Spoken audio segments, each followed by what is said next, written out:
marche aussi. Bon. Non, ça marche plus, là, voilà, ça y est. Ça marche et ça marche pas. On fait quoi? Non, c'est chaque fois un gag, ce truc-là. C'est le micro d'école. Non, c'est pas c'est un gag. Attends, même si on va s'appeler. C'est le Mac qui tient mal. Bon, c'est peut-être un petit mal. Quoi?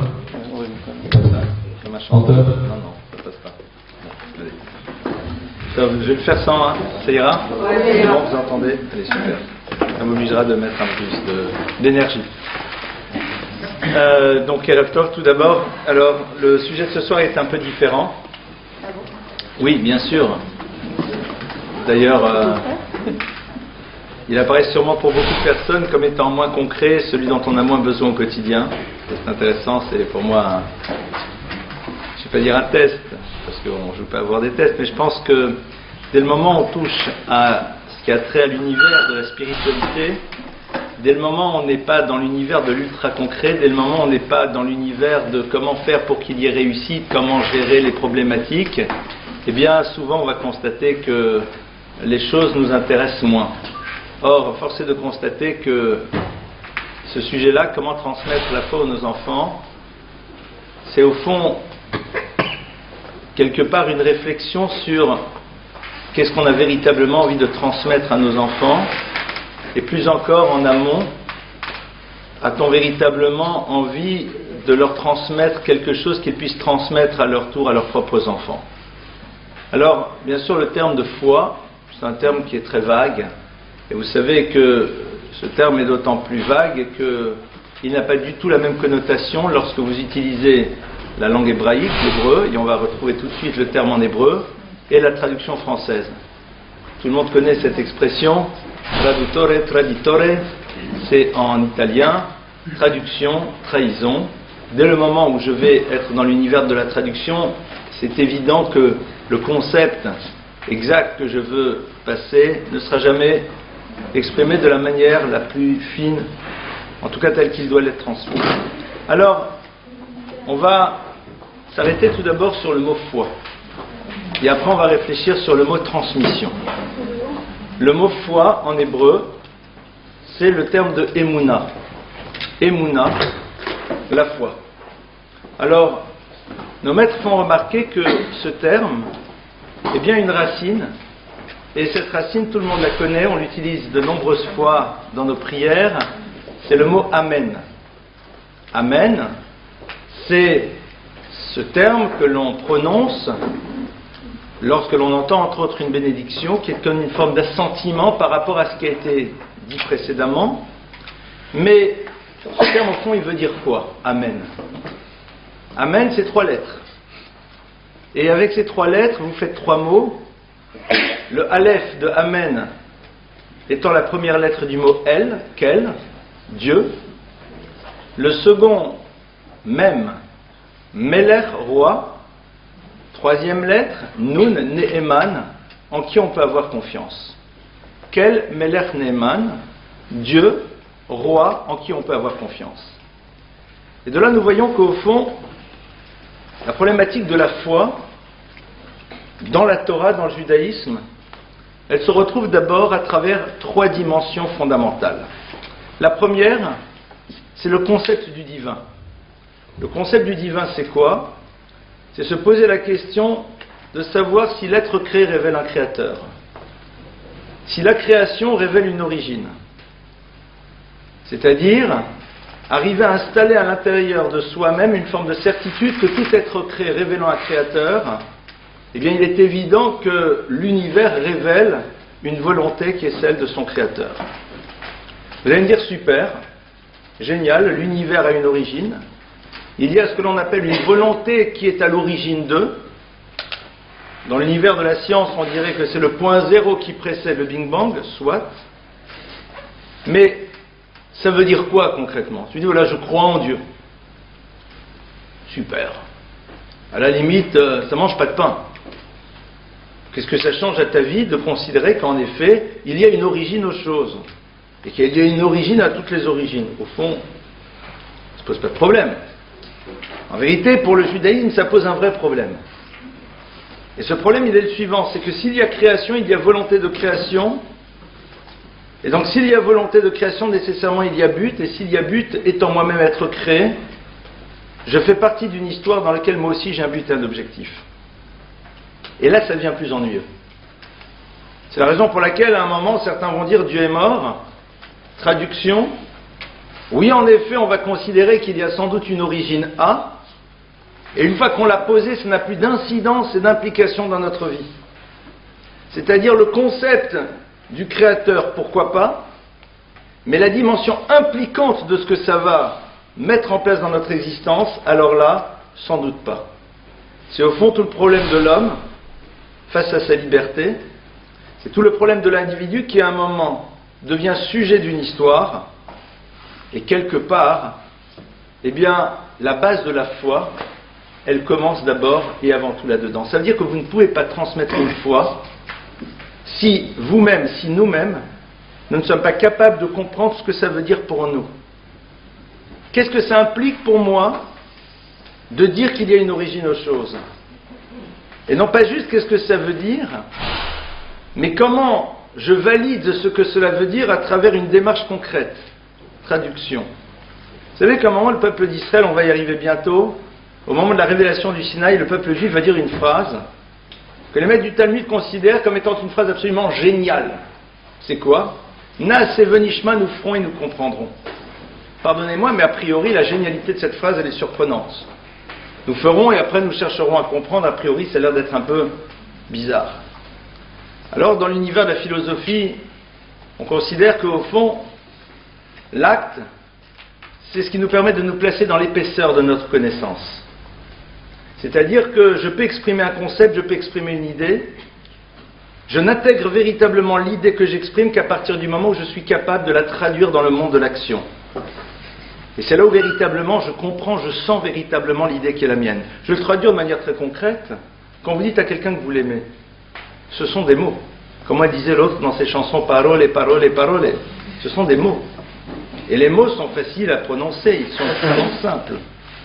Ce qui nous permet de comprendre véritablement ce que veut dire aimer, c'est qu'on est capable de vivre ce que ça veut dire aimer. Et on sait très bien que aimer, c'est tout simplement s'impliquer pour faire en telle sorte que l'autre existe. Lui donner les moyens de se réaliser. Quand on est dans l'univers de la concrétude, quand on rentre dans l'univers de ce que ça veut dire concrètement, alors là, on comprend ce que ça veut dire. Avant, c'est une idée. Point de départ, c'est ça. Quel? C'est-à-dire que c'est pas juste, oui, Dieu a créé l'univers, mais il a créé un univers dans lequel il y a une raison. S'il y a création, c'est qu'il y a objectif, je fais partie de cette histoire, donc ça a une dimension impliquante. C'est ma réflexion sur la place que j'occupe dans l'échiquier de l'histoire. En tant qu'individu, de manière globale, et en tant que juif, de manière particulière, et en tant que moi, je personnellement, être unique. C'est-à-dire dans une tridimensionnalité de l'humanité, de la spécificité au niveau de mon appartenance et de ma dimension unique et particulière qui forme ma génialité. Et ça, c'est vrai que c'est d'abord quelque chose que l'on doit travailler pour soi. On ne peut pas transmettre la foi si soi-même on ne s'est pas d'abord arrêté et on a essayé de réfléchir qu'est-ce que ça veut dire pour moi croire. Vous savez que souvent, on cherche à transmettre la foi pour une raison très simple. C'est qu'on a envie que lorsque nos enfants vont être dans la continuité de notre histoire, qu'ils valident à travers cela notre propre histoire. On demande à nos enfants de nous prouver que nous avions raison parce qu'ils continuent à être ce que nous sommes. C'est-à-dire qu'on a besoin d'eux pour pouvoir être sûr que nos choix étaient bons. Au fond, on ne leur laisse aucune forme de liberté parce qu'ils ont besoin d'adhérer, parce que nous avons besoin, nous, qu'ils adhèrent pour nous-mêmes. Alors ça peut marcher, mais on n'a rien transmis. Transmettre, c'est faire en telle sorte que l'enfant, à un moment, s'approprie quelque chose et décide de se l'approprier et de le faire exister. Et non pas construire un système dans lequel l'enfant n'aurait pas la liberté de penser autrement, parce que tout simplement, on a construit un système qui fait qu'il n'a pas le choix. Il ne peut pas faire autre chose que croire et que reproduire, parce que sinon, il ne serait plus aimé, par exemple. Chantage affectif. Parce que sinon, il ne serait plus accepté dans le système. Alors on est content parce que c'est du copier-coller, il fait la même chose que nous. Mais est-ce qu'il s'est approprié les choses? Je suis désolé, mais ce soir j'ai décidé de traiter de ce sujet je ne vais pas dire en haussant la barre, en haussant le niveau, mais je pense que c'est important à un moment d'essayer de repenser un petit peu au concept et de ne pas être juste dans un univers du faire. On a besoin à un moment de... J'ai reçu comme ça d'un de mes maîtres, il m'a dit, à un moment il faut quand même qu'on découvre à minima la génialité de la Torah. C'est important. C'est important pour nous parce que ça nous permet de voir aussi les choses dans une perspective différente. Pas juste dans une forme de praxis au quotidien, une forme d'orthopraxie dans laquelle on est dans l'univers du faire, mais que ça soit porteur de sens. Que c'est du sens, et vous savez, quand vous donnez du sens aux choses, alors on peut tout vivre.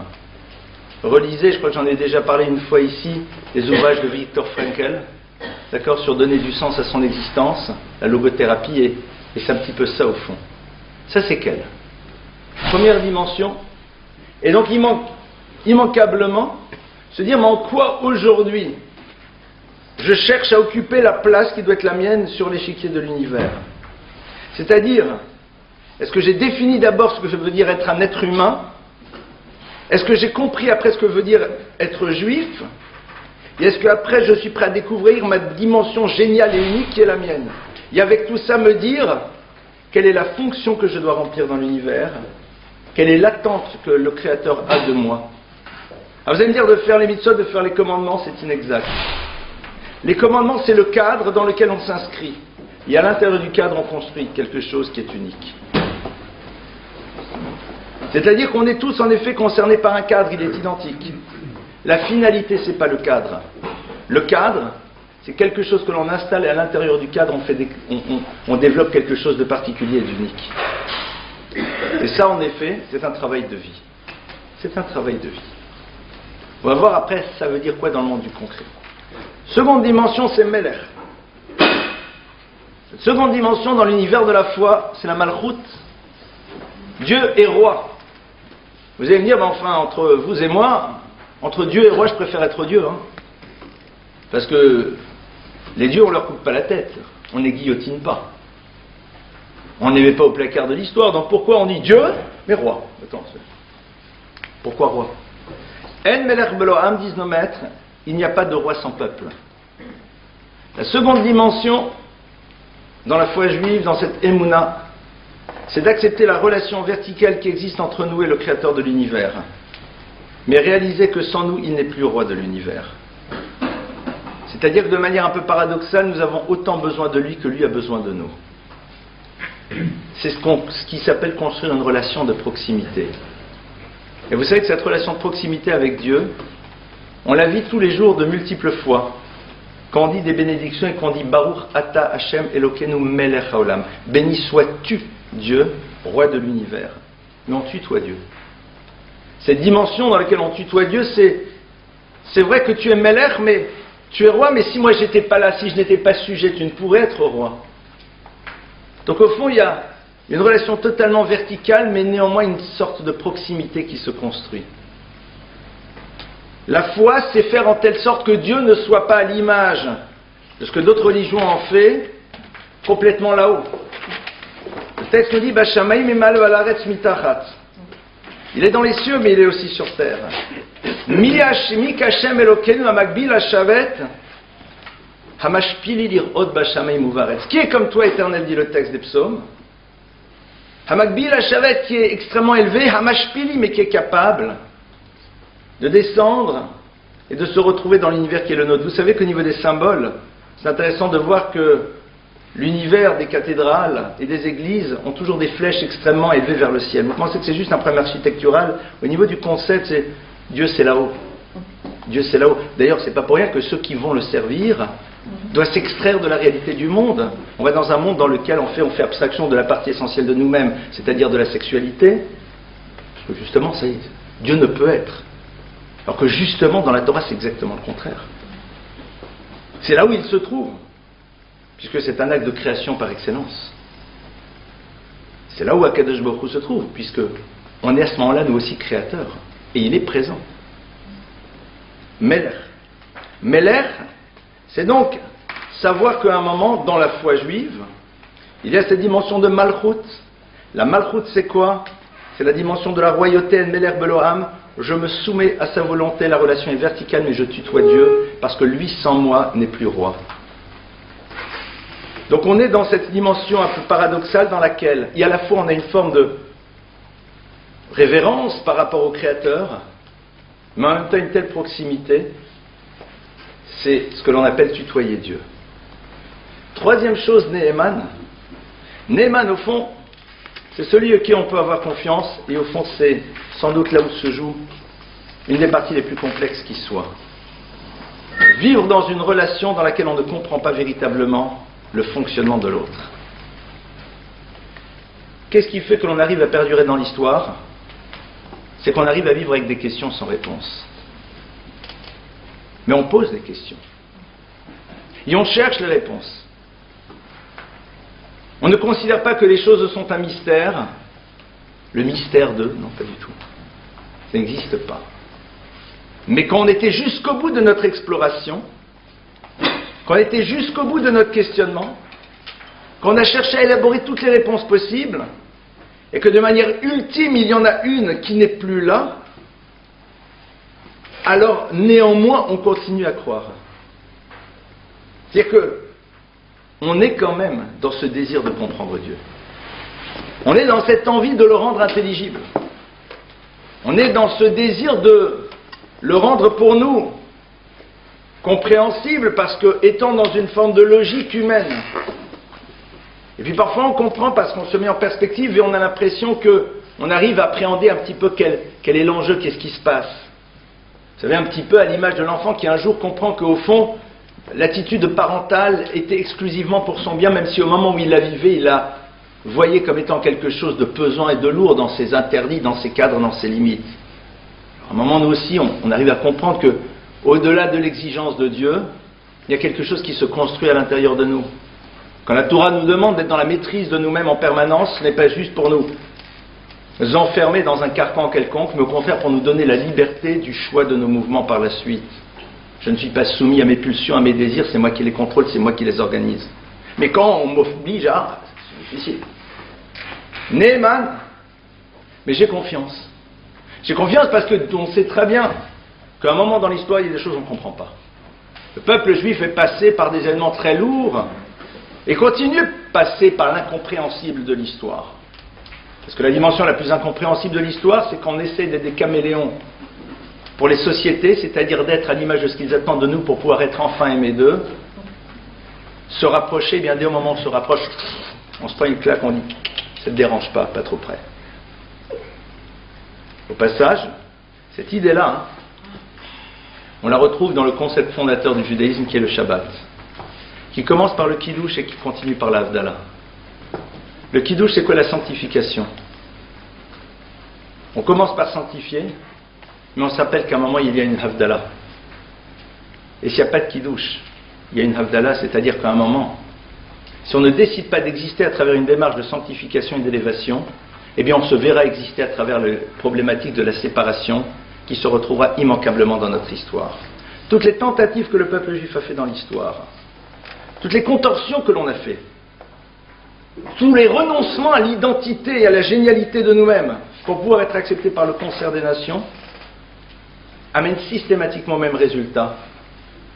Cette forme de distance, au niveau collectif, bien sûr pas au niveau individuel, parce qu'au niveau individuel il y a des relations de proximité qui peuvent se créer, mais au niveau collectif non. Il y a le peuple d'Israël, il y a les autres nations. Néhéman, c'est la troisième dimension. Ça, c'est la base de la foi. La base de la foi, ce sont donc ces trois dimensions. Quelles? Dieu créateur, comme on l'a vu, qu'est-ce que ça veut dire? Meler, le principe de la relation, et Néhéman. Être capable d'être dans une constance de démarche, quelles que soient les problématiques que l'histoire nous pose, quelles que soient les questions qui se posent et qui restent sans réponse. Et au fond, la force du juif, c'est de poser une question et de vivre sans la réponse. Parce que tout simplement, il sait qu'à un moment, il y a quelque chose qui lui échappe, mais ce n'est pas pour autant qu'il ne cherche pas à comprendre.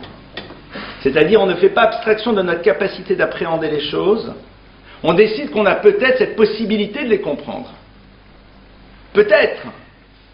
Et puis quand à un moment on arrive à un mur, alors on dit, ben, on continue quand même. D'où est-ce qu'on apprend ça? C'est un midrash, un texte donc de tradition rabbinique, le midrash qui nous enseigne cette histoire extraordinaire sur Abraham. Abraham, il se retrouve avec son fils Yitzhak, Isaac, il l'amène vers le sacrifice, n'est-ce pas? Alors qu'est-ce qui se passe? Il avance, à un moment qu'il aborde, un jeune homme qui aborde son fils, qui dit, quoi, tu vas te faire tuer par ton père? Et Isaac dit, c'est pas grave, j'avance. Un vieillard aborde Abraham et lui dit, Abraham, quoi, ton fils, le fruit de tes entrailles, tu tues? Abraham dit, j'avance. Et qu'en 2 mots, il dépasse la problématique émotionnelle. Et après, le texte nous dit qu'il y a une rivière.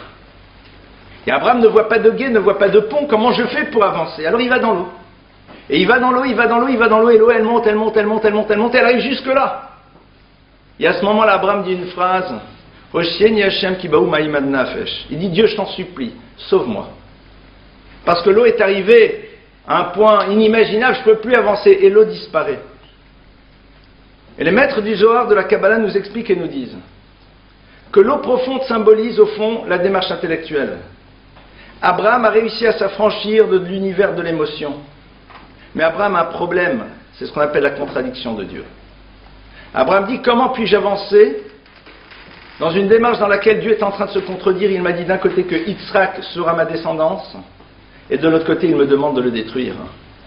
Comment on avance dans l'histoire, non pas avec l'incompréhension, mais même la contradiction de la parole divine?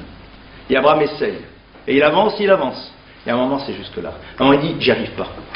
Et il dit à Kadosh Baruch Hu, j'ai 2 options. La première option, c'est de se dire, je ne comprends pas, donc je repars en arrière.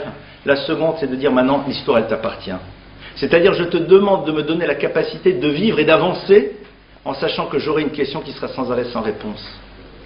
Et vous savez que cette attitude d'Abraham, qui est au fond le fondateur même de la transmission de la foi dans le judaïsme, on la retrouve dans une autre épreuve qu'il avait vécue. Vous savez, la fameuse histoire de Nimrod.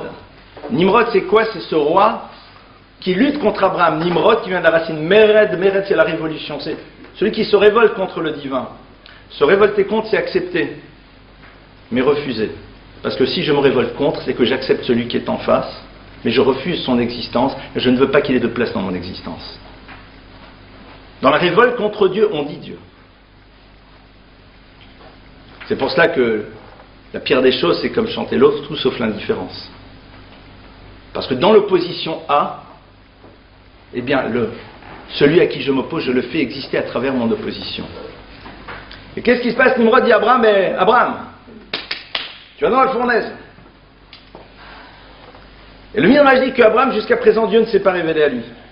C'est-à-dire que pour lui, Dieu c'est une certitude, il n'y a jamais eu ce moment de révélation. Le dialogue avec Dieu n'a pas encore commencé. Et Abraham nous dit, le texte est arrivé à la conscience que Dieu existe dans l'univers, et ce sont des histoires qu'on peut raconter à nos enfants.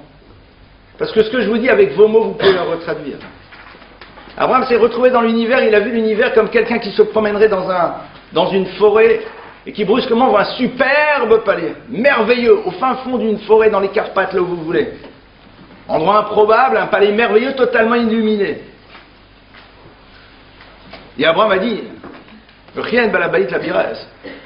C'est évident que un palais pareil a un propriétaire.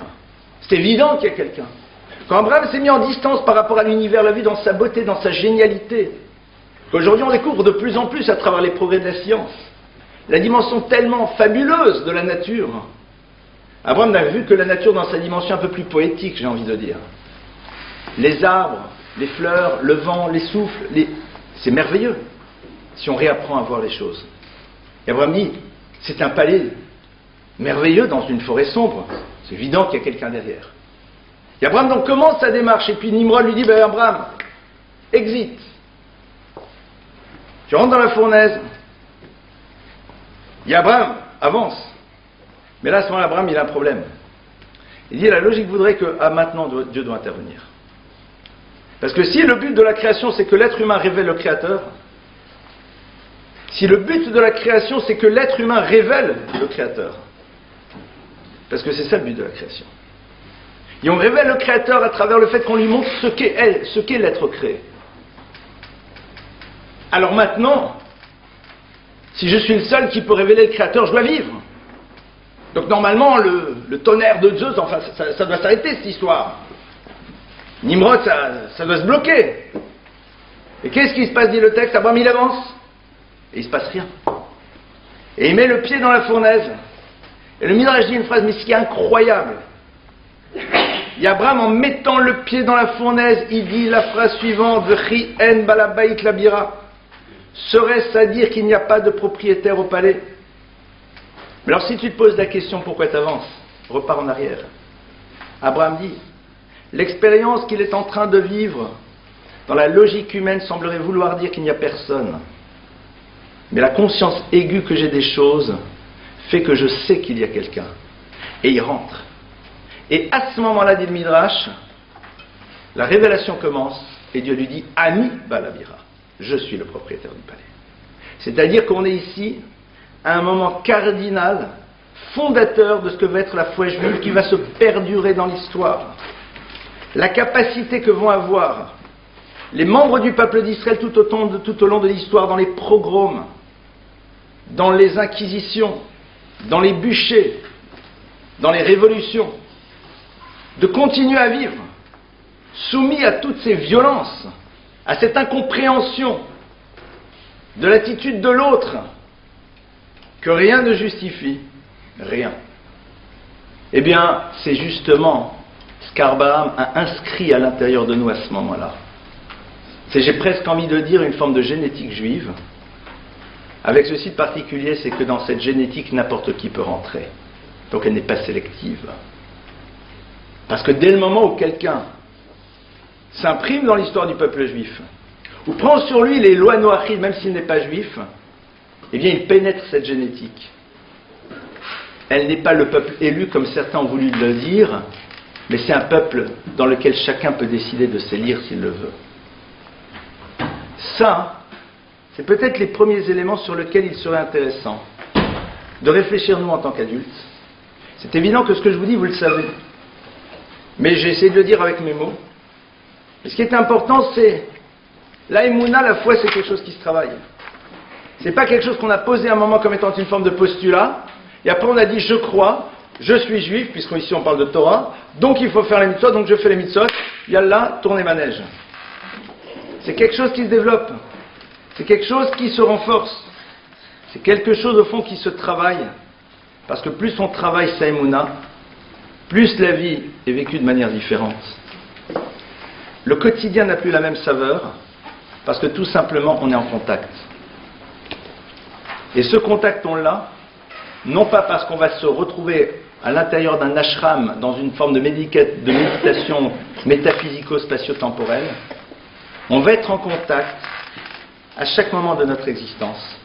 Au moment où l'on boit, on mange, on se promène, on voit, on travaille, on éduque nos enfants, on est proche de l'autre. C'est une vie en conscience, c'est pas du tout la même chose. Je veux dire aujourd'hui, moi, ce qui me panique, et vraiment ce qui me panique, c'est que on a l'impression que la génialité, la dimension extrêmement vive, profonde, puissante de la pensée juive est en train de s'éteindre. On nivelle par le bas. On s'arrête à des ambiances qui sont importantes. Mais c'est souvent un ersatz de foi. La émouna, c'est quelque chose qui est au fond beaucoup plus profond et qui se construit. C'est vrai que on n'est pas dans un monde qui a une exigence de grandeur. Ça, c'est un choix personnel. Alors maintenant, comment est-ce qu'on fait pour la transmettre? Première manière de la transmettre, c'est d'abord faire en telle sorte que ces notions fassent partie de nous-mêmes et qu'on soit capable de les traduire dans le monde du réel. Comment? À travers le fait que on se pose en tant qu'individu tous les jours la question, vous posez, chacun se pose. Si je fais partie d'un univers qui a été créé, dans lequel je suis un être créé, dans lequel j'ai une place et une responsabilité, qu'est-ce que je fais pour savoir quelle est ma place et la responsabilité que j'ai à l'intérieur? C'est tout. Et pour ça, connaître la place et la responsabilité qui est la mienne, d'abord je décide d'être un être humain, c'est-à-dire sortir de l'animalité qui est la mienne. Décide d'être juif, c'est-à-dire décide de m'inscrire à l'intérieur d'une histoire particulière. Et décide d'être moi-même, c'est-à-dire de faire émerger ma spécificité et faire en telle sorte qu'à un moment elle réalise quelque chose dans le monde. C'est un travail de vie. C'est un travail de vie. Découvrir sa génialité, découvrir sa particularité. Et faire en telle sorte que notre travail se situe à l'intérieur de ça, et ne pas sans arrêt vouloir être à l'image de l'autre. Cette idée-là, on la retrouve, c'est intéressant, dans une paracha qu'on lit maintenant, qui est la paracha de Bamidbar. Dans la paracha de Bamidbar, on nous dit que le peuple d'Israël a voulu avoir des drapeaux. Chaque tribu avait son drapeau.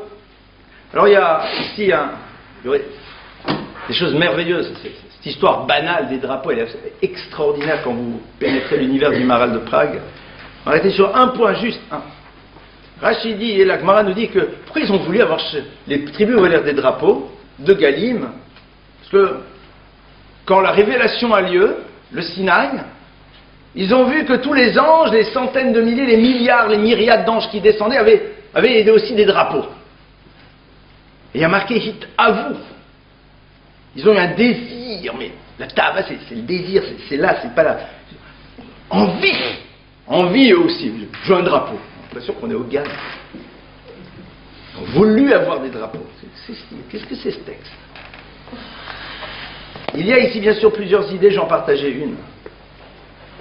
Ce que l'on appelle un malach, un ange dans la Torah, c'est tout simplement une énergie qui a une fonction particulière et unique. Et le drapeau, c'est ce qui identifie la dimension particulière et unique de l'être. Le peuple d'Israël a dit, mais qu'est-ce qu'on a envie?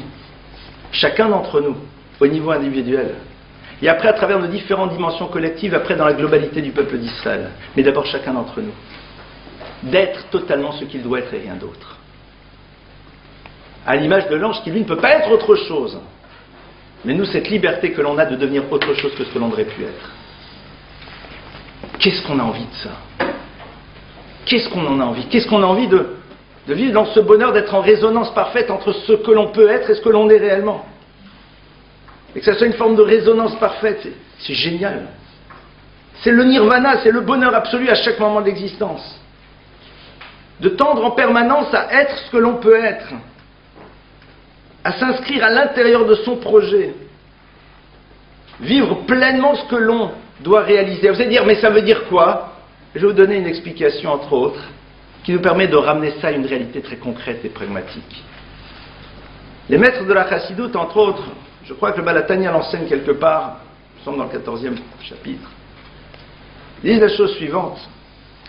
Ils disent qu'en vérité, parfois remplir une fonction, être ce que l'on doit être n'est pas nécessairement réaliser quelque chose, mais se battre au quotidien pour se parfaire. Pourquoi? Parce que lorsqu'au quotidien chacun essaie de se parfaire, dans ce travail sur nous-mêmes, nous dégageons des énergies qui ont un retentissement dans l'univers. Et c'est une idée qu'il faut être bien intégrée. Parce que souvent nous sommes dans un monde dans lequel on a l'impression que faire, réaliser, construire, c'est quelque chose qui doit être visible, applaudissable. C'est faux. Les maîtres de la Chassidoute, et c'est basé sur l'enseignement de la Kabbalah, nous disent la chose suivante. Chaque personne, au moment où elle décide de faire un travail sur elle-même, où elle se dit ce qui est évident, c'est que pour devenir ce que je dois être, je dois travailler sur ma colère, sur mon écoute, sur ma gentillesse, sur ma tendresse, sur ma reconnaissance et sur tout ça, et qu'elle commence à faire ce travail. Toute sa vie, peut-être qu'elle se consacrera à être dans un raffinement de l'être. Elle ne créera pas. Il n'y aura pas des choses visibles, il n'y aura pas des inaugurations. Mais toutes les énergies qu'elle développe, toutes les énergies qu'elle met en place, les batailles qu'elle met avec elle-même, eh bien, apportent à l'univers une dimension extraordinaire qui permet à d'autres réalisations d'exister. J'ai envie de dire que l'on construit ces énergies qui vont permettre à celui qui a créé la voiture de la faire avancer. Et si elles ne sont pas là, la voiture n'avancera jamais. Mais c'est vrai que l'on voit toujours celui qui conduit la voiture. Mais on ne voit pas ceux qui ont produit cette dimension presque immatérielle qui est l'électricité, qui pédalent à côté pour pouvoir en effet remplir les dynamos. Mais sans eux, en vérité, cet objet-là n'avancera jamais. Ça, il faut en être conscient. Parce que souvent les gens disent, ouais mais c'est quoi mon projet? Alors on va dire, bon j'ai pas une petite association à faire. Non. Il est possible qu'en effet ta génialité va t'obliger à un moment à construire, à créer, à faire dans le domaine de l'ultra concret. Mais d'autres vont dire, non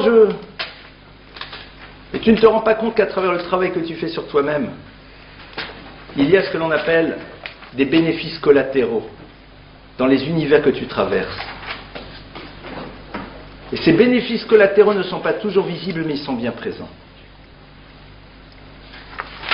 À partir de là, on va essayer maintenant de rentrer dans le vif du sujet, c'est-à-dire de réfléchir maintenant comment on fait pour transmettre tout ça à nos enfants. Comment on fait pour transmettre? Bien, c'est que la transmission, elle passe à travers deux choses, à travers l'univers du verbal et du non-verbal. Elle passe à travers l'univers de ce qui va être dit et l'univers de ce qui n'est pas dit mais de ce qui est ressenti. Vous savez que il y a ce que l'on appelle le monde du non-dit. Alors les non-dits doivent être compris de deux manières. Soit les non-dits sont l'incapacité à exprimer une parole, soit les non-dits sont l'impossibilité de dire des mots qui n'arriveront pas à exprimer totalement ce que j'ai envie de dire. C'est un moment ce que l'on appelle Sfat Halev, le langage du cœur. C'est-à-dire le moment dans lequel, en effet, on est dans ce que j'appellerais l'au-delà du mot. Dans des silences qui au fond veulent dire tellement de choses. Regardez deux êtres qui s'aiment, eh bien à des moments n'ont rien besoin de se dire. Ils se disent des choses quand même.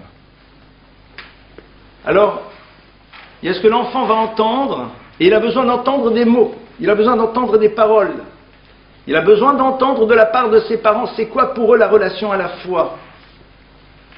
Il a besoin au fond de partager l'expérience de notre propre démarche. C'est important pour lui. Il a besoin de voir et de percevoir que nous avons nous aussi eu à un moment besoin d'élaborer une relation à Hachem. Que nous avons eu nos questions, que nous avons nos interrogations, que nous pouvons avoir nos doutes. C'est fondamental pour lui.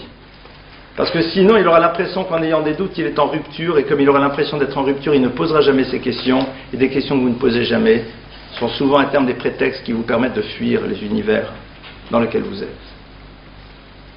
Donc déjà, la parole. Il faut parler, il faut dire, il faut raconter, il faut exprimer. Ça, c'est déjà le premier point. Second point, c'est ce que l'enfant va percevoir au niveau de ce que j'appellerais la validité de notre parole dans la manière dont on est capable de les transcrire dans la réalité. Et je vais vous donner un exemple très simple. Vous savez, Emouna, la foi, Amen.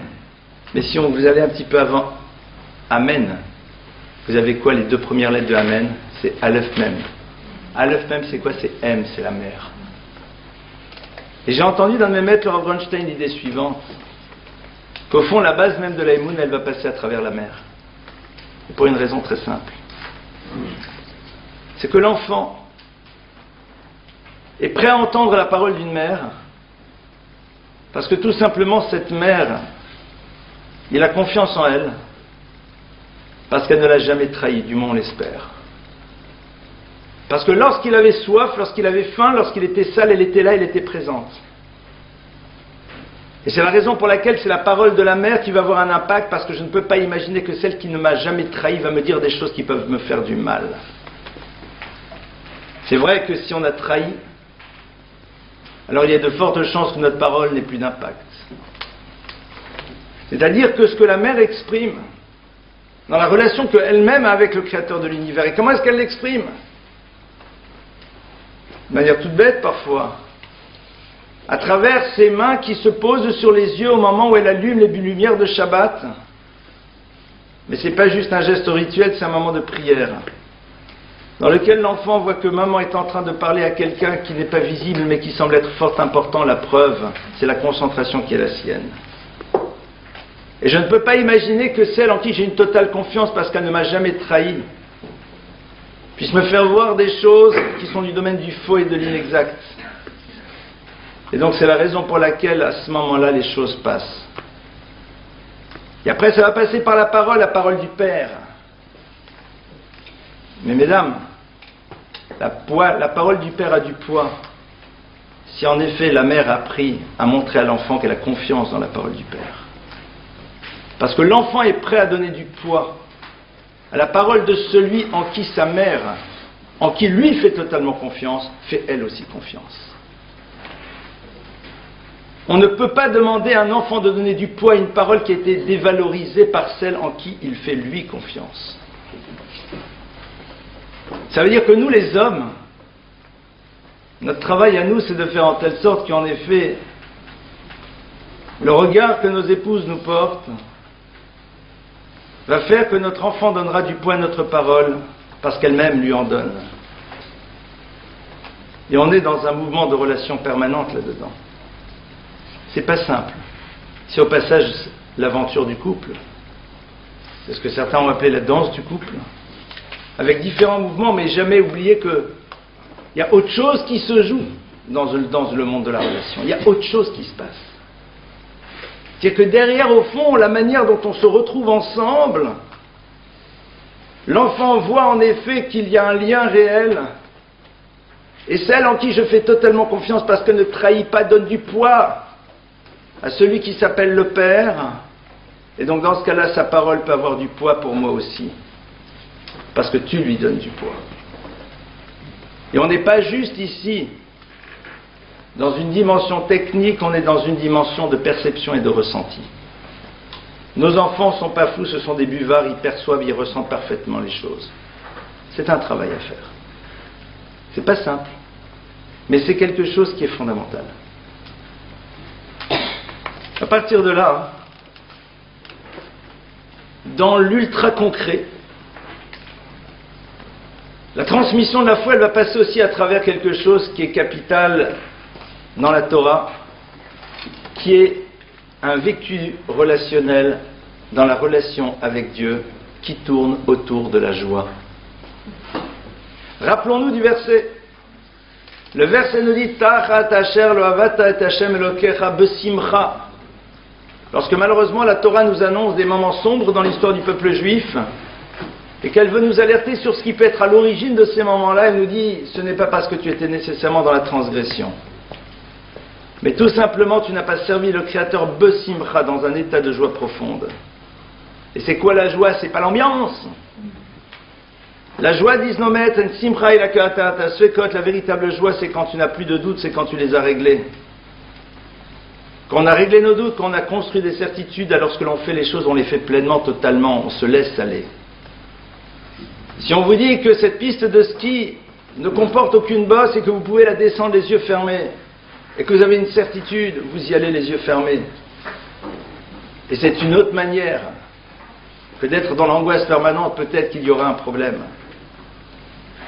Cette notion de simcha, de joie, c'est quelque chose que l'enfant doit percevoir.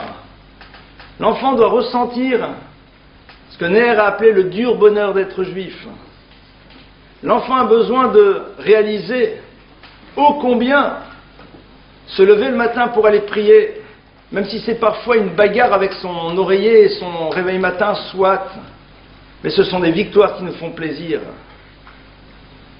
L'enfant doit réaliser qu'au fond, même si à un moment la Torah nous pose des cadres et des limites, et on arrive à l'époque des vacances, on ne peut pas aller nécessairement n'importe où, n'importe comment, eh bien on le vit avec tranquillité et sérénité parce qu'on sait que ça a du sens. Si l'enfant vit cela comme étant une forme de pesanteur, il arrivera au mieux à reproduire plus ou moins les schémas familiaux, mais je ne sais pas si on parle véritablement de foi. Ah, moi-même j'ai des problèmes, j'ai mes doutes. Mazal Tov, t'es un être humain. Mais si tu as des questions, vas-tu chercher des réponses? Vous savez, on est dans un monde dans lequel malheureusement les gens ont peur de poser des questions. Parce qu'ils ont peur qu'en posant des questions, on a un regard sur eux qui va les catégoriser. C'est le drame de nos systèmes. Le drame de nos systèmes, c'est que la question est un processus d'identification. Et ce processus d'identification crée parfois des casiers judiciaires. On a le droit d'avoir des questions. On a le droit d'avoir des doutes. On a le droit à un moment d'être dans une forme de révolte. Mais on a le droit aussi d'en parler. On a le droit aussi à un moment d'entendre que l'autre dise « Mais au fond, j'entends et je comprends. » Mais tu es là juste pour poser une question et ne pas entendre la réponse et utiliser ta réponse, ton absence de réponse comme une forme de justification. Ou alors tu as véritablement envie de poser une question et de t'exposer à la réponse. Rappelez-vous de cette idée qu'on a vue lors des tout premiers cours. Que dans la Torah on parle de Chokhma, de sagesse. Et que la Chokhma, la sagesse, c'est Koachma. Ce sont les mêmes lettres que deux mots qui sont Koachma, la force du pourquoi. Parce que pour la Torah, le véritable sage, c'est celui qui s'est posé des questions. Parce que quand tu poses une question, tu t'exposes à une réponse. Et parfois nos questions, nous ne les posons pas parce que nous voulons qu'elles servent de prétexte à ce que nous avons envie d'être. Au fond, nous avons décidé de nous soumettre à nos propres envies et nous construisons des questions pour justifier ce que l'on est. Ça peut marcher pour celui qui a décidé de ne jamais se regarder dans un miroir. En effet. De ne jamais se confronter à lui-même et de se dire, au fond, à quoi je joue. Donc, ces différentes choses, ce sont autant d'éléments à mûrir, à faire entrer. Mais cette notion de joie, elle est capitale. Elle est fondatrice. Et c'est vrai que parfois le quotidien fait qu'on n'est pas nécessairement dans une joie extraordinaire. Et les enfants, et les adolescents, et le mari, et la femme, et la belle-mère, etc. La vraie vie, quoi. D'accord. La vraie vie. On ne te demande pas d'être dans une situation de joie pour être en joie, on te demande d'être générateur de joie. Pourquoi ? Ashrenu matov chelkenu, j'ai la chance, qu'on le veuille ou pas, de m'inscrire à l'intérieur d'une histoire et d'un projet, de pouvoir servir à Kadosh Baruch Hu, de savoir pourquoi je vis, de donner du sens. Alors oui, à côté de cela, il y a en effet les tensions, les trucs, les machins, etc.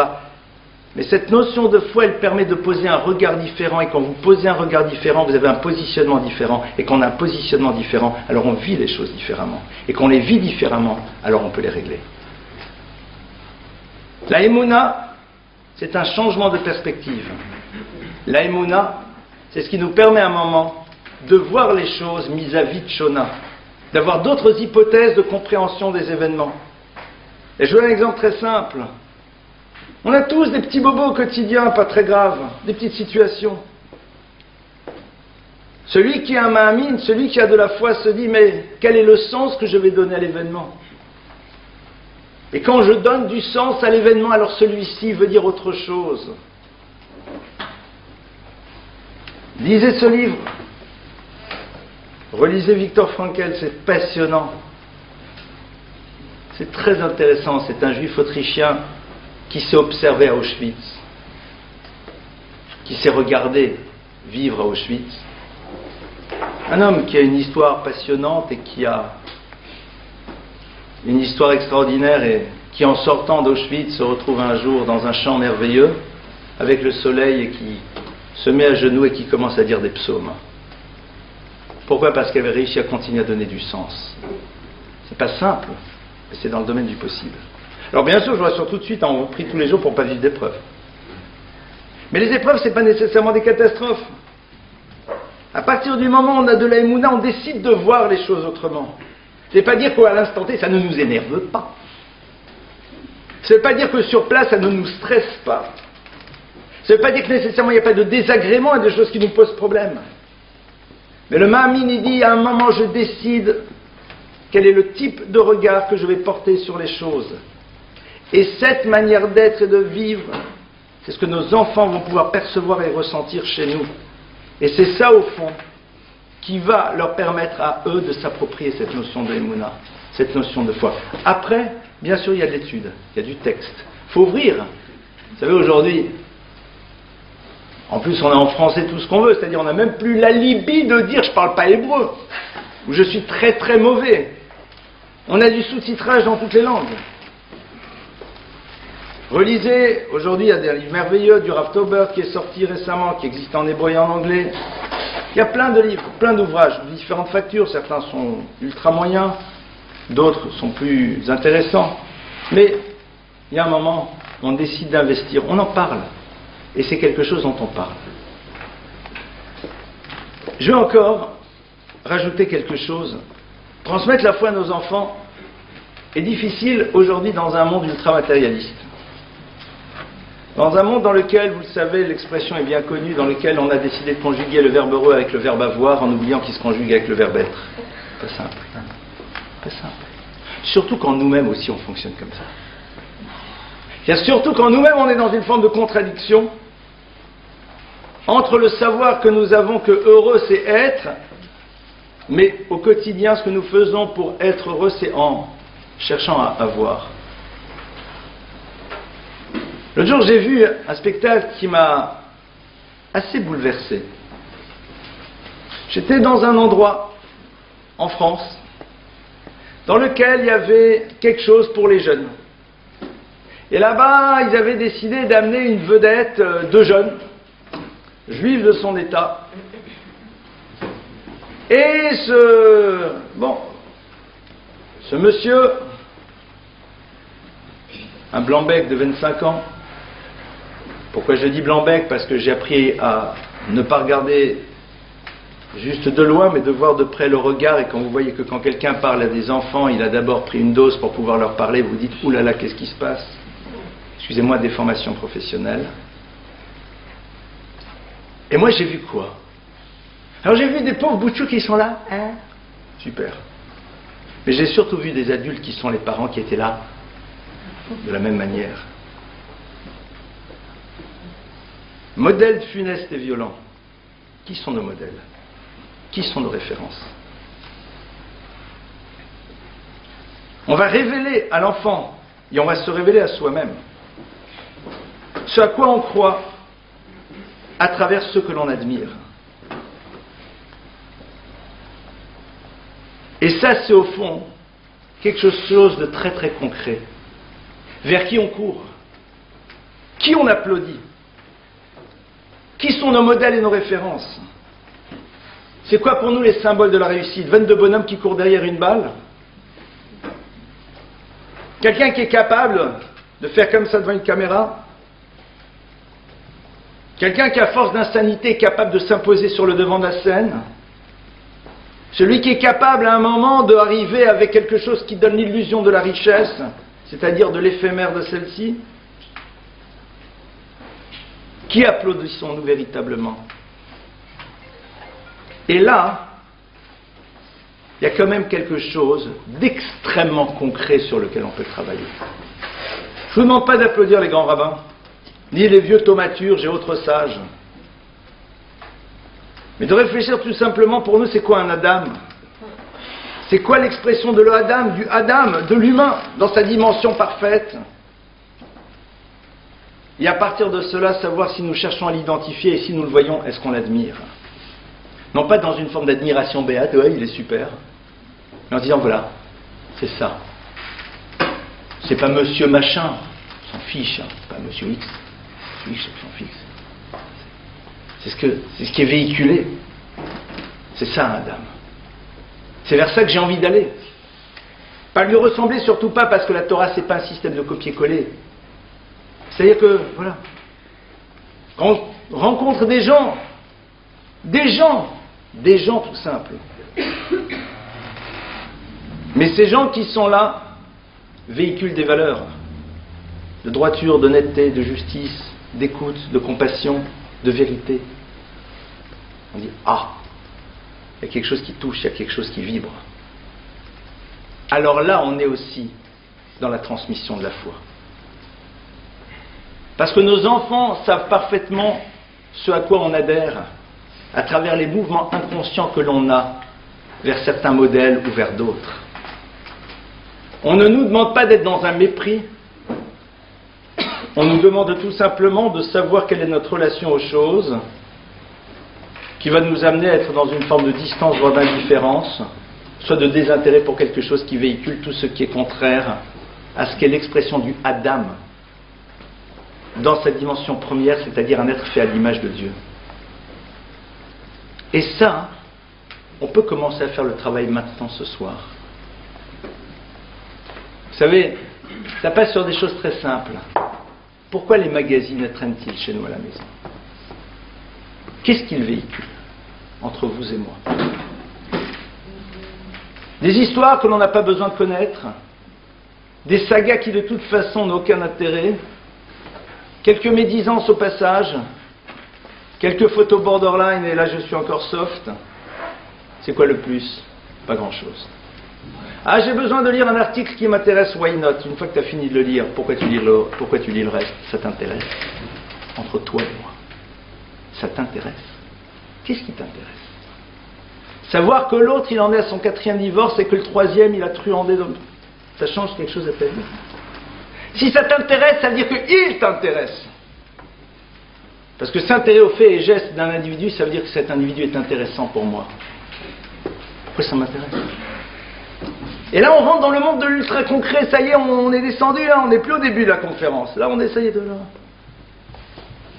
Ce qui traîne sur la table du salon. Venez vite voir, il y a machin. Pourquoi? Pourquoi? Ah, c'est un chanteur, on se précipite. S'il a une très belle voix, pourquoi pas?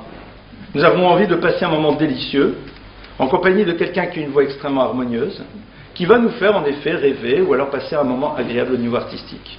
Il se trouve qu'il s'appelle ABCW. Mais pourquoi tu as besoin de dire son nom? Nous avons passé une très belle soirée avec un chanteur merveilleux. C'est quoi son nom? Ah, il s'appelle machin. Mais non, on a vu X. Je m'en fiche. C'est pas lui qui m'intéresse. C'est éventuellement sa voix. Et encore. C'est intéressant, vous savez, c'est ça, ce genre de nuances qu'on voit où est-ce qu'on en est. Ce sont des nuances, hein. Mais ces nuances, elles sont fondamentales. Et transmettre la foi à nos enfants, ça passe aussi à travers cela. Parce que nos enfants, à un moment, risquent de voir une forme de contradiction parfaite entre ce que veut dire croire et les images qui, pour nous, sont en totale antithèse avec ce que veut dire véritablement croire. Ça, c'est... Alors, je vous demande pas de virer les magazines. Et puis, à la limite, j'ai rien à vous demander. Hein. Et j'ai rien à vous dire. Moi, je partage quelque chose avec vous. Mais ça peut être intéressant, au moins déjà de décider de les décrypter autrement. Ça peut être intéressant aussi de se regarder soi et de réfléchir, mais pourquoi au fond ça m'intéresse? Qu'est-ce que je cherche? Quels sont mes modèles? Voilà, quelques idées. On a commencé sur une réflexion un peu plus large. Bien sûr, il y aurait énormément de choses à se dire sur ce sujet-là, c'est évident. On va comme d'habitude donner la place aux questions, que je vous propose d'ouvrir véritablement. On a vu quand même comment on peut traduire ça dans le monde du concret au quotidien. Bien sûr, c'est un travail en longueur, c'est un investissement. Mais c'est peut-être la raison même d'être de notre histoire. Et pourquoi je conclue là-dessus? Parce que rappelez-vous que lorsque Dieu choisit Abraham, Dieu dit Qui est da'ativ le man asher yetzavet banav et bnei beto acharav v'shamru derech Hashem la'asot tzedaka u'mishpat. Dit le verset. Dieu dit Ki yoda'ativ, car je le connais. La notion de Yodia, c'est le savoir intime de l'autre. Il dit je sais en profondeur qui il est. Dimension du savoir intime. Le man, de par le fait asher yetzavet, qu'il ordonnera à ses enfants et à tous ceux qui sont autour de lui, il sera capable à un moment de leur dire les choses sous la forme d'un ordre, c'est-à-dire il aura une telle certitude, il y aura une telle confiance qu'il pourra leur dire voilà ce que Dieu attend de nous.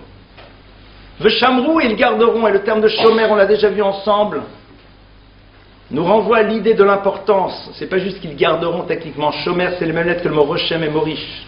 Rochem, c'est noter, Morish, c'est faire hériter. C'est 3 lettres, 3 mots qui referment le même concept. Je note ce qui est important, je fais hériter quelque chose qui a de la valeur, je garde une chose qui a de l'importance. Veshamrou, ce n'est pas parce qu'il y aura ordre. Il sera capable de leur dire il faut, parce qu'au plus profond de lui-même, ça ne sera pas l'expression de son pouvoir, mais ça sera l'expression de ses certitudes qu'il transmet.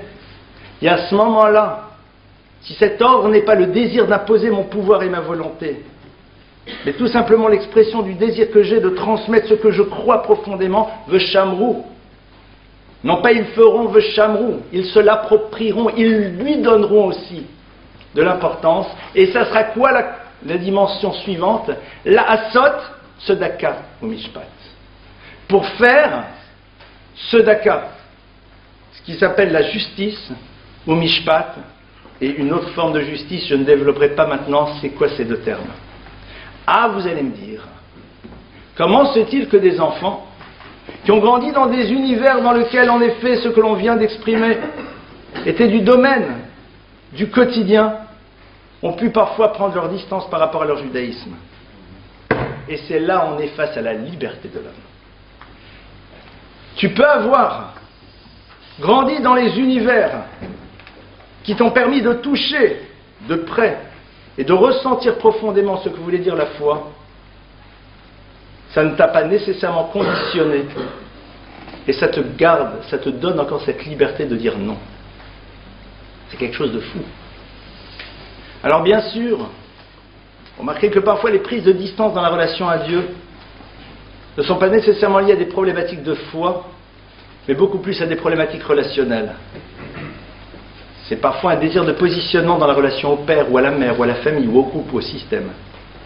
D'ailleurs, j'ai connu des enfants qui, au vu et au su de tout le monde, donnaient l'impression qu'ils n'avaient plus de foi, mais qui, dans le secret de leurs alcôves, continuaient à leur relation à Dieu. Donc c'était juste une manière de signifier aux autres une problématique relationnelle, mais ce n'était pas un problème dans la relation à Dieu. C'est très intéressant. Mais néanmoins, cette liberté, elle reste. C'est en même temps terrorisant et en même temps génialissime. Terrorisant parce que tu te rends compte qu'au fond tu ne maîtrises pas tout. Et génialissime parce que ça ne donne que plus de valeur aux choix que nos enfants feront. Voilà un petit peu quelques idées. Si vous le voulez, on passe à 20 minutes de questions. À vous.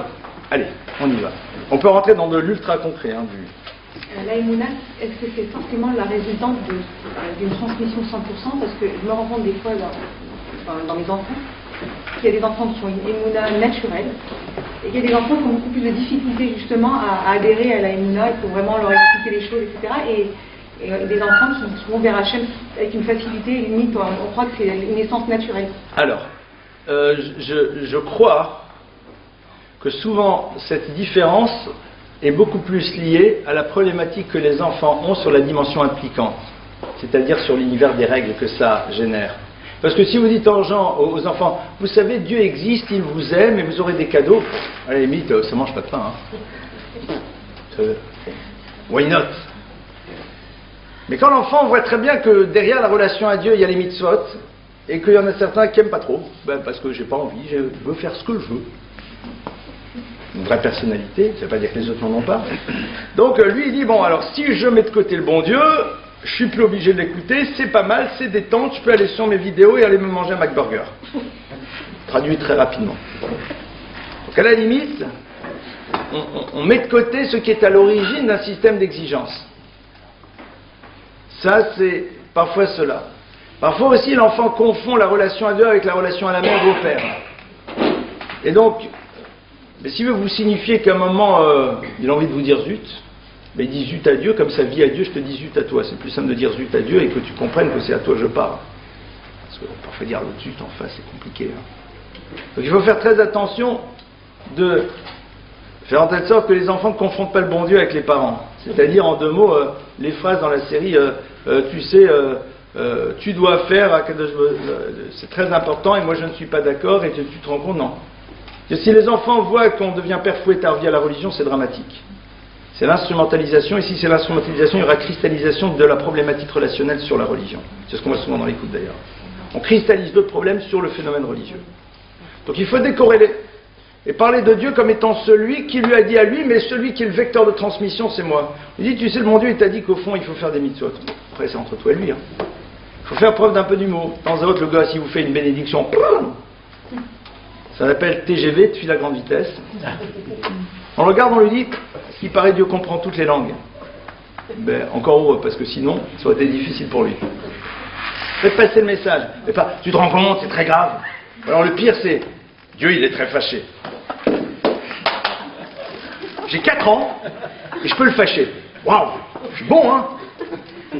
Vous imaginez le pouvoir? On dit, quand tu fais ça, Dieu, il est très triste. Attendez, c'est le thérapeute qui va gagner 20 séances dans 20 ans. C'est comme quand on vous dit, mais tu sais, quand tu fais ça, maman, elle est très triste. Oula, quelle angoisse. J'ai le pouvoir de rendre ma mère triste. C'est dramatique. It's very exciting, c'est très sympa parce que je peux jouer. Mais au bout d'un moment, c'est très angoissant. Donc faire très attention que dans la transmission, on n'est que vecteur. Un gosse, il commence à faire du n'importe quoi, on lui dit pas, tu sais, c'est très grave, il faut respecter ses parents. On dit, tu sais, Hachem, il a dit que le respect des parents, c'est valable pour tout le monde, même pour toi. Voilà. Passage d'information. On fait du transfert d'information. Je vais un peu rester dans mon idée. Restez dans votre idée, il n'y a pas de problème. Sur un autre point, comment on exprime la teshuva, par exemple, d'une personne qui a 40 ans et qui fait vécu à la Emouna envers Hachem. Il n'y a pas de transmission. Enfin, c'est quoi là? Qu'est-ce qui s'est passé? Alors, qu'est-ce qui fait qu'à 40 ans, on peut être touché par la grâce? Alors d'abord, ça marche pas. Hein, je vous dis pas, le coup de la révélation, c'est... Non. Je vais être violent, et vous allez l'entendre au second degré, mais c'est souvent beaucoup plus du domaine de la psychiatrie. Le coup de la révélation. Et pour de multiples raisons. C'est pas banal, c'est pas une phrase comme ça, c'est pas simple. Hein. C'est très intéressant de voir ce qui se joue derrière. C'est ce truc-là, qu'est-ce qui s'est joué derrière? Par contre, il y a en effet dans la vie des moments dans lesquels on peut brusquement être dans une forme de sensibilité nouvelle aux choses. J'ai envie de dire que les gangs qui enferment notre neshama commencent à se fissurer de par certains événements. Et il y a une forme d'écho qui se crée entre la dimension divine qui est à l'intérieur de nous et la présence divine dans l'univers. Et ça, en effet, c'est ce que certains peuvent appeler des moments de grâce, des moments où brusquement il y a un écho qui se passe. Il y a un moment où on dit. Parfois, en effet, notre problème de Emouna était lié à des questions, et le jour où on a des réponses, brusquement, comme ces questions étaient des vraies questions, on se dit, moi je me rappelle de ce garçon qui, après un séminaire, m'avait dit, mais attendez, mais c'est fou, c'est fou. Il dit, mais pour moi, jusqu'à présent, la Torah c'est très beau, mais c'est un conte. Mais je dis, écoute, c'est pas un conte, mais c'est... Pour lui, c'était un bouleversement. C'était énorme. Il est profondément juif, etc.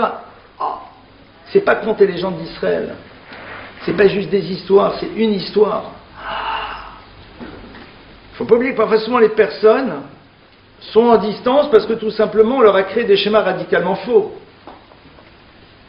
Une des responsabilités que l'on a en transmettant, c'est de casser les schémas et de mettre de côté les a priori et de montrer aux gens que ce qu'ils croyaient être la Torah, c'est tout sauf ça. Et que la Torah, c'est pas une Torah média, c'est bien autre chose. Oui, donc c'est ce qui permet que, à ce moment-là, attention, n'oubliez pas ce proverbe israélien, Salat Tagarachok, roule lentement, tire loin. C'est-à-dire que le phénomène de tchouva, à un moment donné de sa vie, ça doit être un travail d'avancée, de consolidation, dans lequel on va savoir exactement y être, non pas guidé,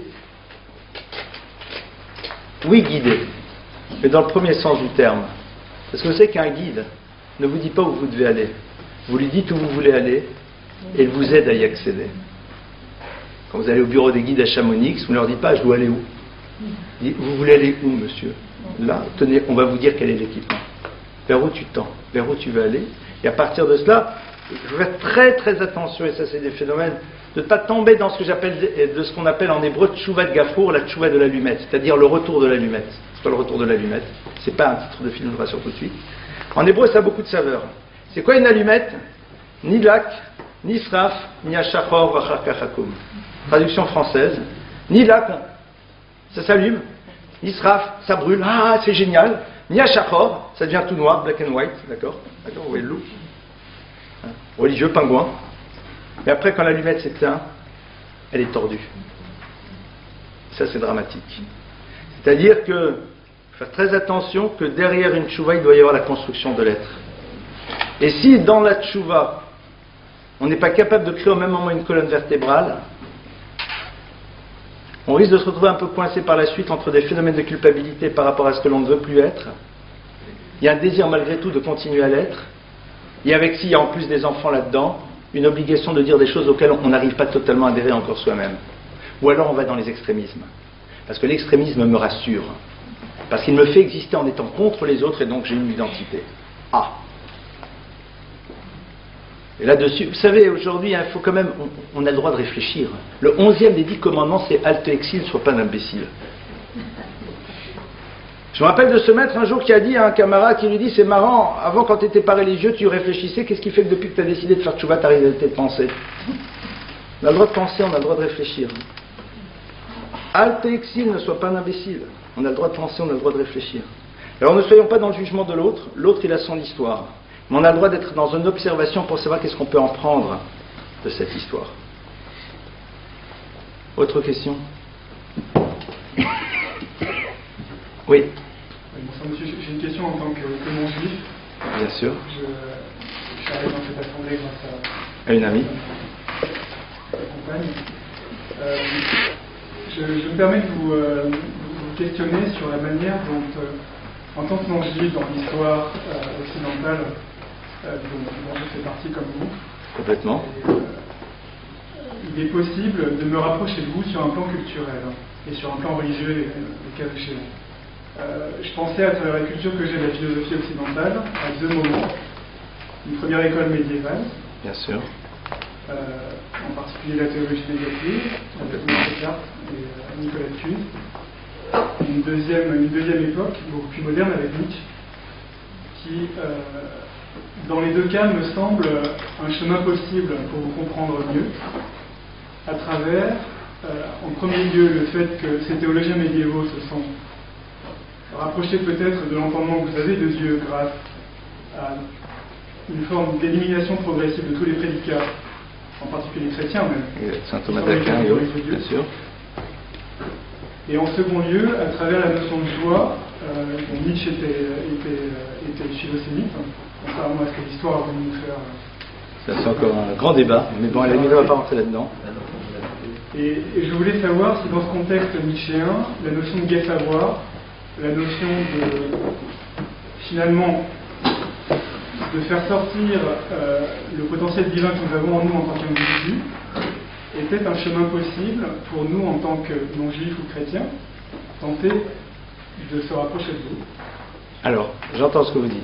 Bon, déjà, il y aura un débat engagé, mais là, ça va être le moment, sur en effet la lecture qu'on peut avoir de ces différents philosophes, reprendre aussi un peu Saint Thomas d'Aquin et tout. Je pense qu'il y a des choses à creuser. Mais bon, c'est pas le moment, et je pense qu'à la limite, on peut en parler ensemble après, parce que c'est vrai que c'est un vrai débat, surtout sur la lecture qu'on peut avoir de Nietzsche, qui est quand même assez complexe. Je vais revenir sur la fin de votre question, et je vais m'arrêter sur deux parties. Vous dites à un moment, vous parlez de rapprochement, vous parlez de non-juifs, vous parlez de chrétiens, et j'ai envie de faire une distinction. Tout d'abord, si on parle de rapprochement, c'est qu'il y a distance. Or, pour la Torah, il n'y a pas de distance. Pour la Torah, il n'y a pas de distance, il y a au contraire l'installation de chacun à la place qui doit être sienne, et qui fait que de facto, si j'occupe ma place et tu occupes ta place, on est dans cette proximité de construction qui nous appartient à tous. Parce que n'oubliez pas que Adam a l'univers, le Adam primordial, le premier homme, c'est pas le juif. Le peuple d'Israël va avoir la fonction particulière de remplir le rôle que le Adam n'a pas pu assumer à travers la première faute. D'accord ? Ça, c'est déjà le premier point. Lorsque vous parlez en tant que chrétien, alors je pourrais rentrer dans une forme de démarche un peu œcuménique que je n'aime pas. Parce que si on parle d'œcuménisme, alors à ce moment-là, je me pose la question de savoir pourquoi a-t-on besoin de déclarer que l'on s'aime. Si on s'aime, on n'a pas besoin de se le dire, on le vit. Au niveau du christianisme, il y a un vrai débat.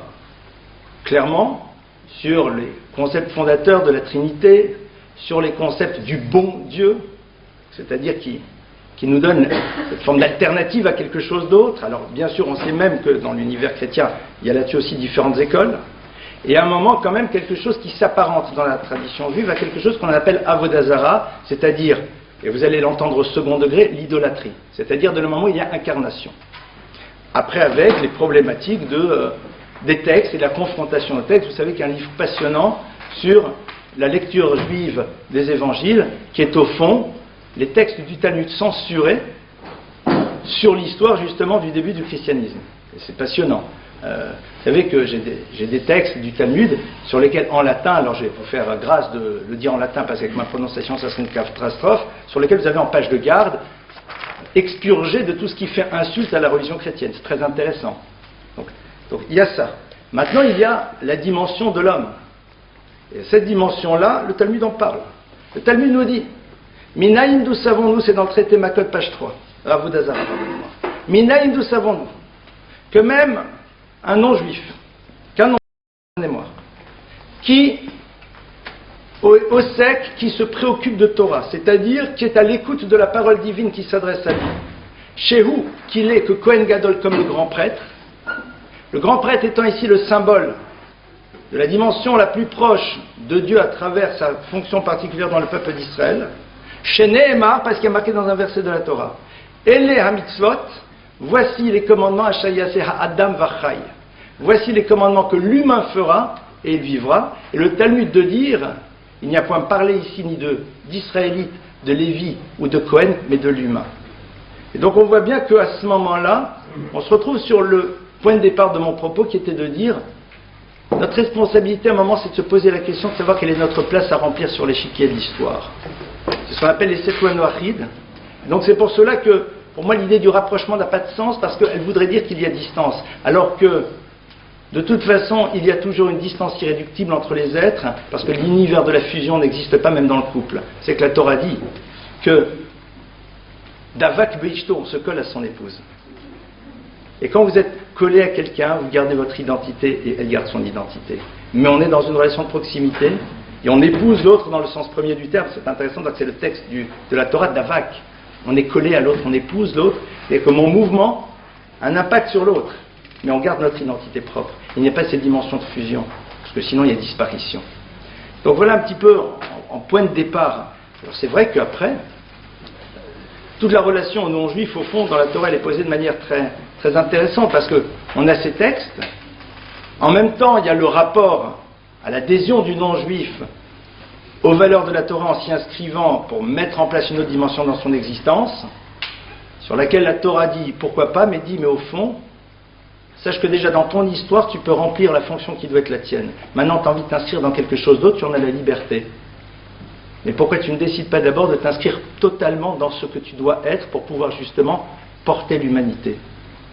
C'est tout. C'est-à-dire, et quand quelqu'un dit « je m'y inscris », mais il y a quelque chose d'autre, alors là on rentre dans l'enseignement de la Kabbale.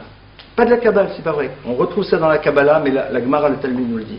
La Gemara nous dit comment se fait-il que les non-juifs, le peuple juif a été dispersé parmi les nations. Akadosh Baruch Hu Pizran ben Akoum, réponse de la Gemara que des Sheistavfu Alem Gerim, afin que les prosélytes puissent à un moment s'accrocher à eux. De quoi il s'agit? Alors d'après les maîtres de la Kabbale, il s'agit des âmes individuelles des nations du monde qui ont accepté la Torah au mont Sinaï, mais qui, s'inscrivant dans l'histoire d'une communauté, n'ont pas pu y adhérer concrètement, qui se retrouvent dans l'histoire et qui à un moment ont cette forme d'aspiration profonde à. Et en même temps, de par leur histoire particulière, ils inscrivent une génialité nouvelle dans le peuple d'Israël que eux seuls peuvent apporter. Mais ça, ce sont des choix qui ne doivent pas être au niveau des émotions, ce sont des choix qui doivent d'abord s'inscrire au niveau d'une réflexion et d'une démarche totalement impliquante. C'est pour ça que, après, on est malheureusement aussi dans un monde dans lequel il y a le juif et le goy. Le fameux truc, c'est la résultante de choses dans lesquelles celui qui n'était pas juif, on en avait souvent extrêmement peur. Rappelons-nous que dans l'univers du transgénérationnel, il y a des peurs qui passent. Vous savez, hein, c'est comme les juifs ashkénazes qui ont peur des chiens. C'est quoi cette histoire? C'est qu'il y a 200 ans, les princes des contrées, des Carpates et autres lieux dans lesquels les juifs ashkénazes étaient élevaient des molosses qui étaient là pour, pardonnez-moi l'expression, un peu bas de gamme bouffer du juif. C'était ça la réalité. Il y a du transgénérationnel qui fait qu'à un moment, réussir à se mettre en distance par rapport à quelque chose qui a été transmis, parce que tout simplement ce sont des peurs presque ataviques qui sont là, c'est un véritable travail. Je suis très contre les amitiés machin chouette. Je vais vous dire pourquoi. Parce que souvent c'est qu'une manière de se rassurer sur quelque chose qui est une forme de proximité, alors que quelque part la Torah ne nous demande pas du tout de faire cela, elle nous demande de nous faire exister pleinement, de donner à l'autre les clés pour qu'il puisse lui aussi exister pleinement, et de facto la relation elle existe. Voilà, c'est un petit peu... Après sur la première partie, je vous dis c'est un autre débat, je pense que voilà, j'avais envie de vous répondre sur ces trois dimensions. C'est un autre débat, mais en même temps, je m'appuie sur ces quelques figures dans le sens où j'ai l'impression à titre personnel que ces figures historiques et religieuses sont pour nous, en tout cas pour moi, comment dire, des figures qui symbolisent le maximum du christianisme. Et en même temps, j'ai aussi l'intuition que ce sont des figures qui symbolisent une possibilité d'accession à l'autre que vous êtes pour nous. Alors. Et de ce point de vue-là, si mon intuition est la bonne, accéder au maximum de son héritage, c'est aussi se donner la possibilité de rencontrer l'autre à son maximum d'altérité. C'est vrai. C'est la raison pour laquelle j'ai cité ces quelques figures, en fait. Alors, maintenant, je vais être un peu cruel dans ma réponse. Donc, c'est différencié, pardonnez-moi. Je vais être un peu cruel dans ma réponse et je m'en excuse. On a vu tout à l'heure que ce qui valide une pensée, c'est la manière dont on est capable de la faire vivre dans des actes et de la transmettre. lorsqu'une philosophie ne reste que dans le domaine de la pensée, et qu'elle est incapable de s'inscrire dans le monde du réel, dans la transformation de l'être et des individus auxquels elle s'adresse, alors quelque part, on a le droit de se poser des questions. C'est tout. Je suis désolé, mais à un moment, je ne peux pas ne pas le dire. Et ça, je crois que c'est quand même la question qu'on a oublié de se poser. C'est-à-dire, qu'est-ce qui fait qu'à un moment, il y a eu cette rupture entre le monde d'une pensée et qu'elle n'a pas été capable justement d'être dans une forme de concrétude. Il y a des pistes. Il y a des pistes de réponse. Il n'est pas inintéressant que c'est justement dans l'univers de Nietzsche, entre autres, et autres penseurs, que va émerger une des pires catastrophes de l'histoire. Et je vous rappelle ces mots terribles de Heinrich Heine, qui lors des premiers autodafés de livres, dans les années 30, a dit de manière prémonitoire que ceux qui sont capables de brûler des livres seront un jour capables de brûler des hommes. Alors, cette phrase est cruelle parce qu'elle peut être prise au niveau de l'individu, alors que moi je veux l'inscrire au niveau d'un collectif qui n'est même pas l'individu, mais qu'est-ce que j'appellerais la société dans sa dimension la plus globale. Ça exige un vrai débat, clairement. Mais voilà, voilà un petit peu la piste en tout cas que je pourrais avoir par rapport à ça. Autre question? Avez-vous d'autres questions? Désormais, on a le droit de s'arrêter. Hein. Très bien. Écoutez, je vous souhaite en tout cas... On se revoit le mois prochain, Bezrat Hashem. C'est quoi le thème? Pardon? Pardon? Dites plus fort. Le lac Saint-Jean, on a déjà le thème? C'est quoi? Ah, donner, gâter le juste équilibre. Donc on va retrouver... D'accord. Très bien. Allez. Faites tout le monde. Plein de bonnes choses.